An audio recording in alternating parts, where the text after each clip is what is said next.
Hey, wacky teacherpreneurs, it's Amanda here. This is a little introduction before our introduction because Jess and I decided to make this episode two parts.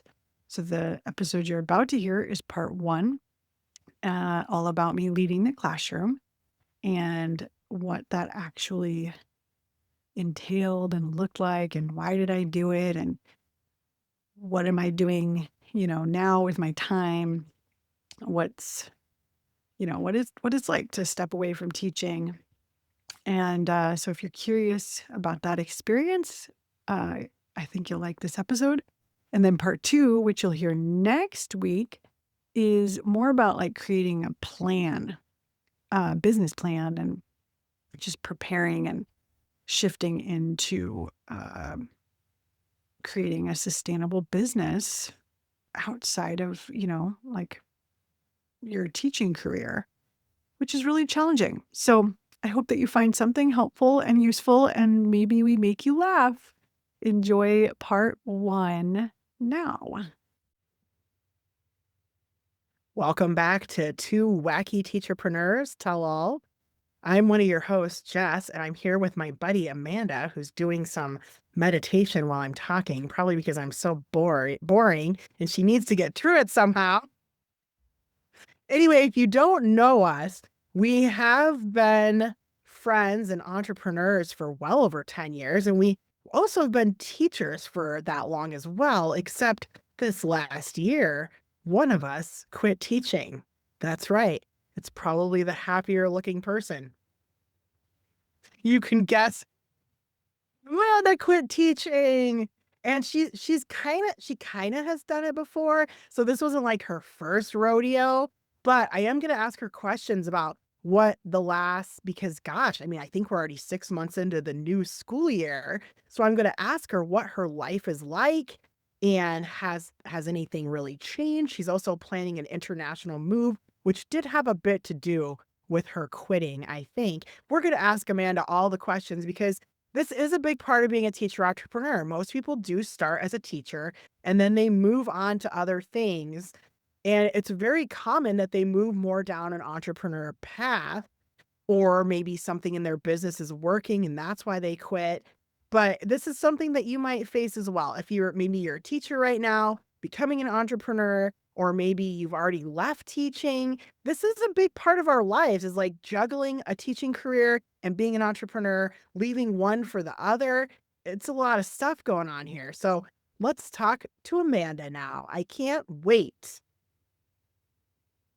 So Amanda, please tell me, why did you leave teaching this time around? And I know there's other reasons in the past that you've left, but this time, why did you step away from the classroom?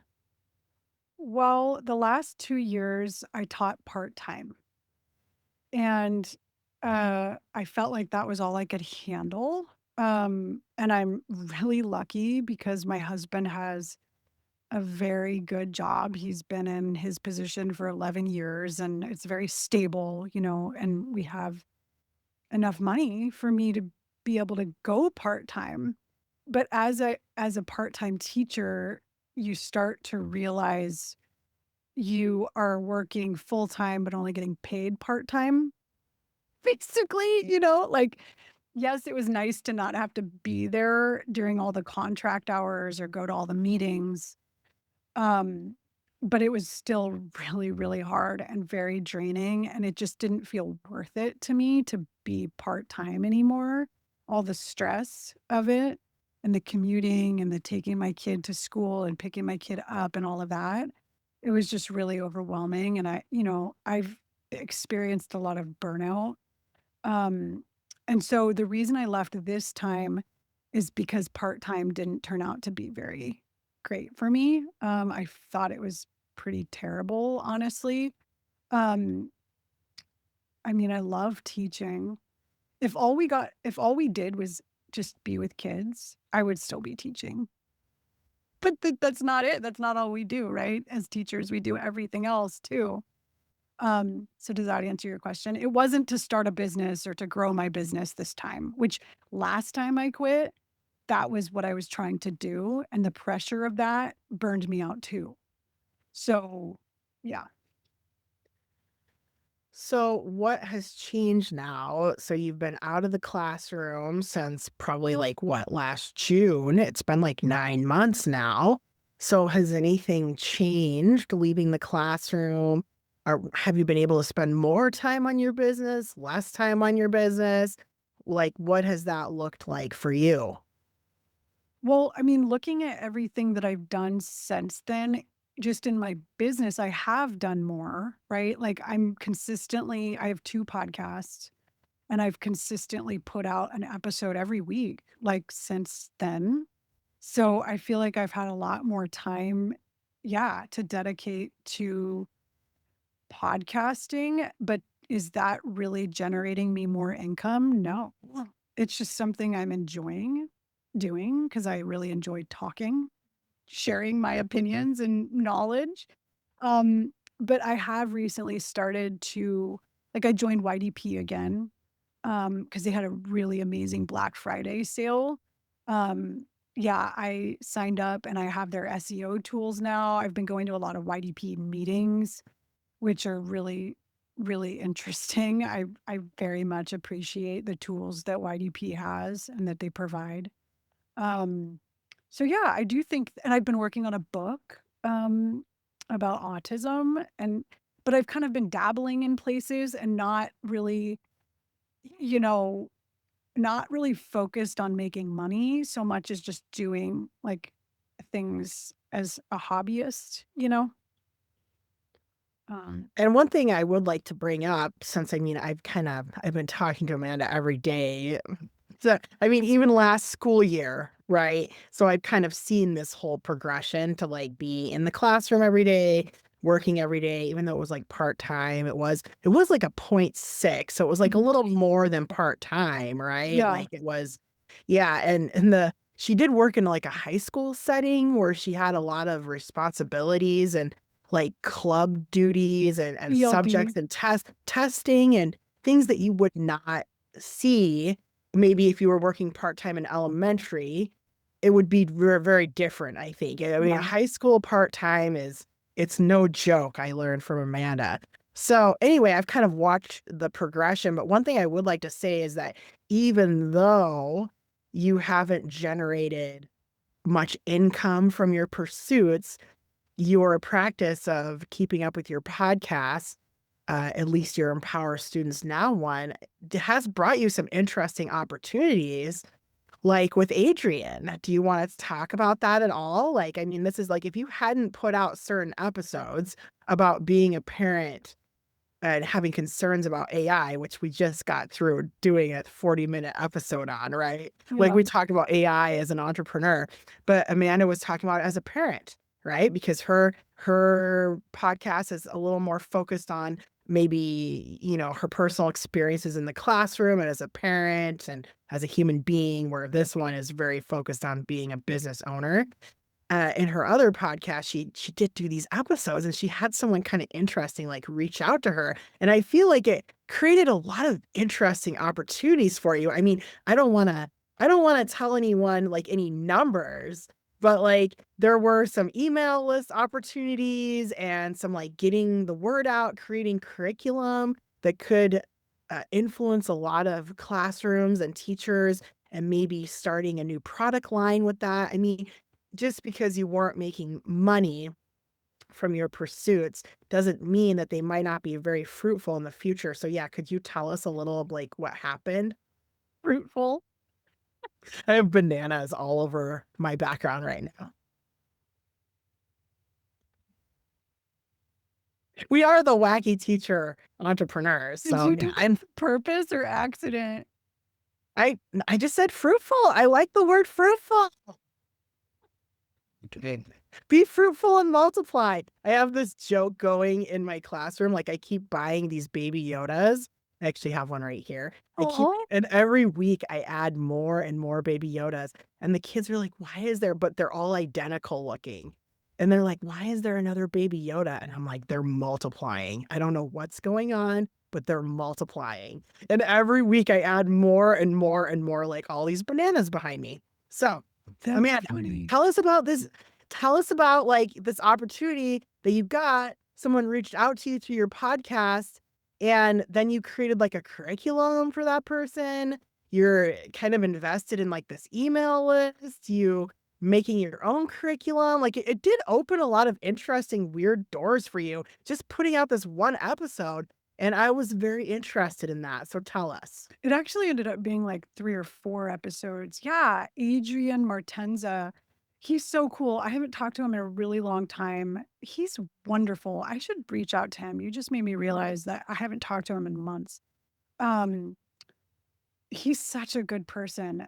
Just really altruistic and, like, trying really hard to make a difference in the lives of kids. Kids' dreams matter. If you go to that website, you can learn more about him. But yeah, he really inspired me. But again, I've been a hobbyist this whole time, right? So like I've just been following my interests, just allowing myself to have fun and really trying to recover from chronic pain and burnout.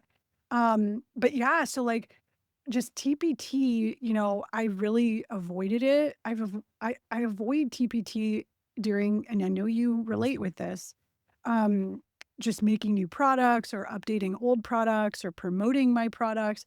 Like I get into these modes of avoiding it. And I feel like Adrian and the things that he talked about were so inspiring to me that it kind of like put me on this new path. I should thank him of I've just been creating all sorts of resources, slideshows, and guided notes to go with the slideshows about skills I think kids need no matter what the future has in store. And Adrian really like he's fearful of the future because of AI and he's a technologist.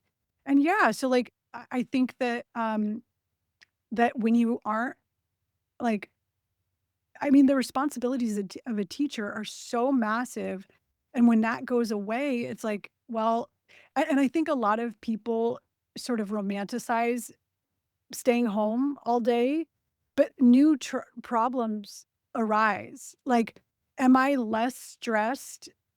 No, honestly, like because I have my kid here with me too.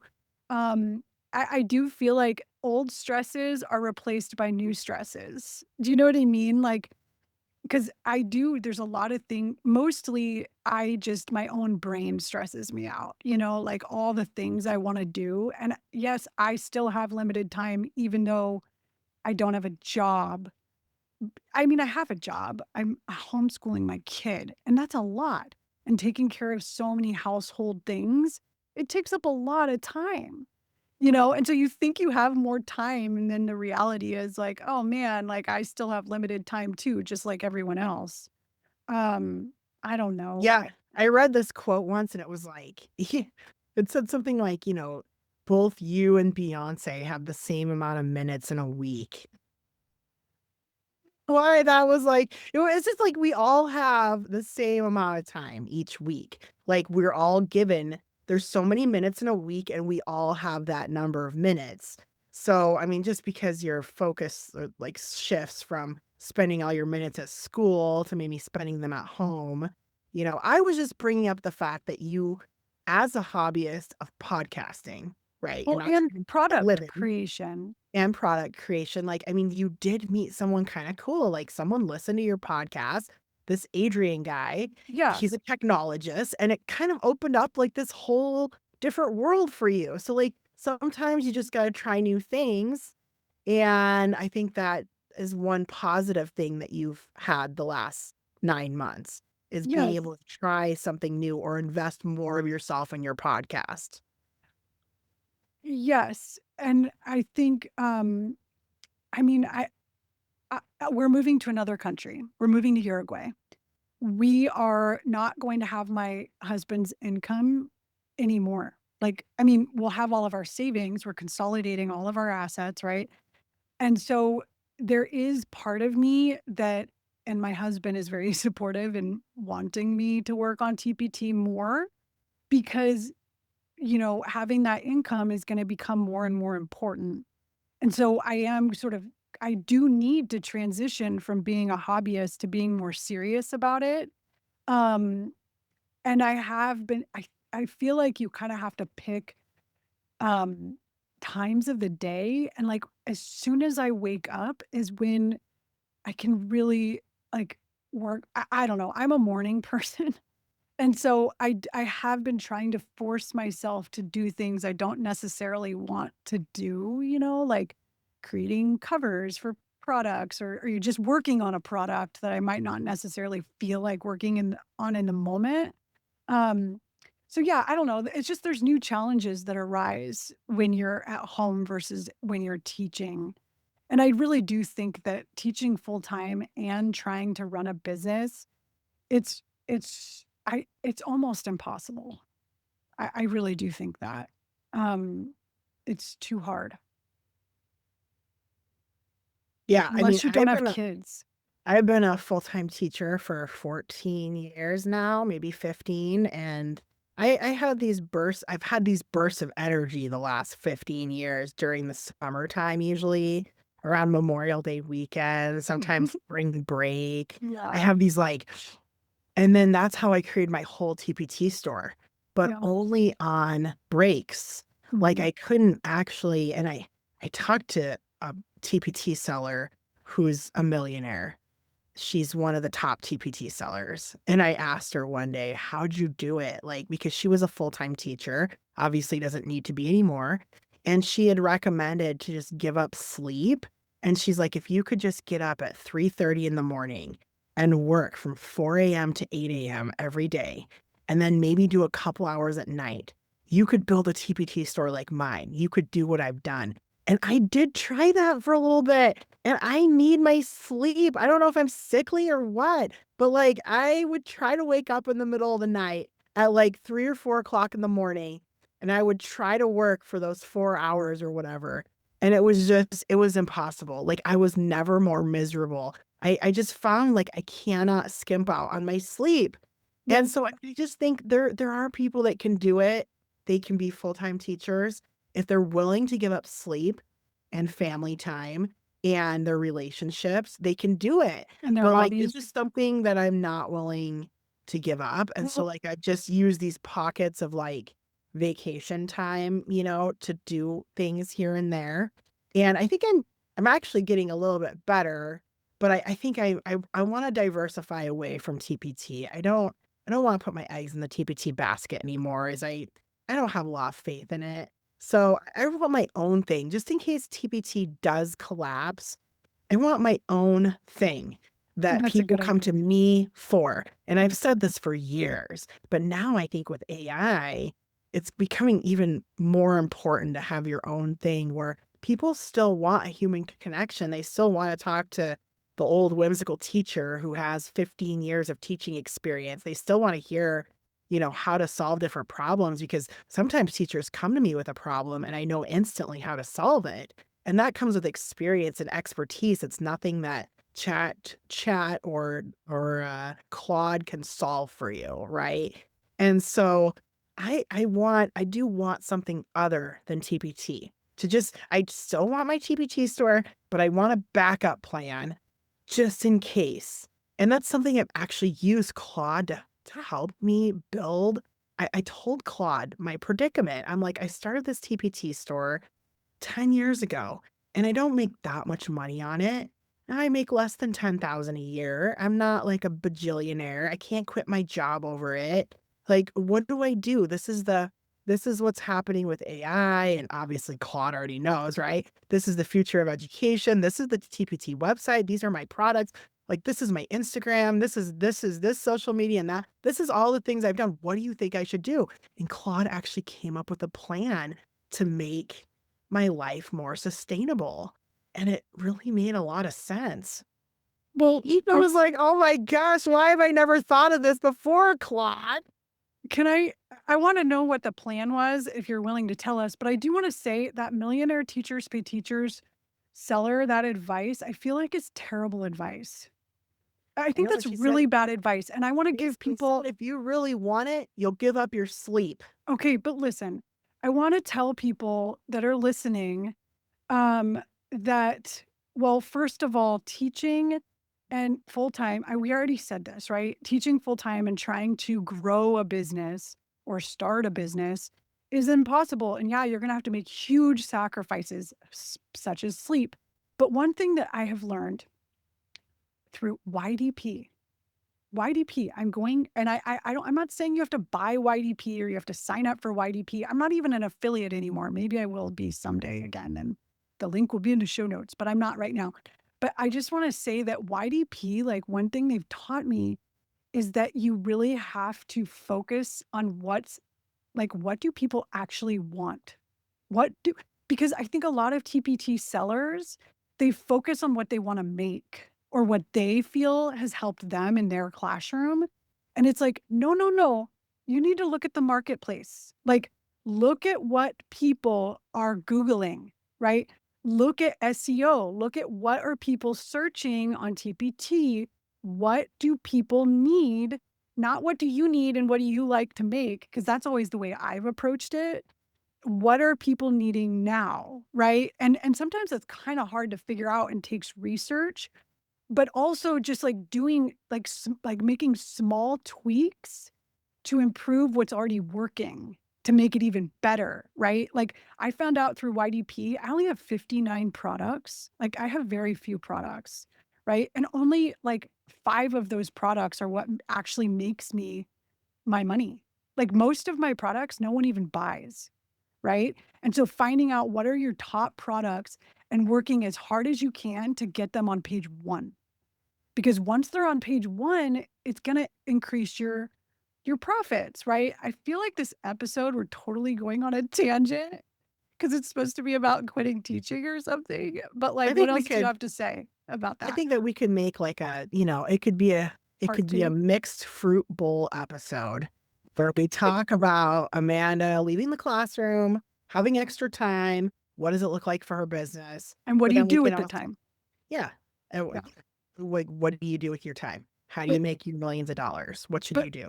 what can are you willing to tell us what Claude told you? Like, the plan for, like, a plan B if TPT disappears? Stay tuned for part 2 of this two-part series about leaving the classroom. Thanks for listening. Bye-bye.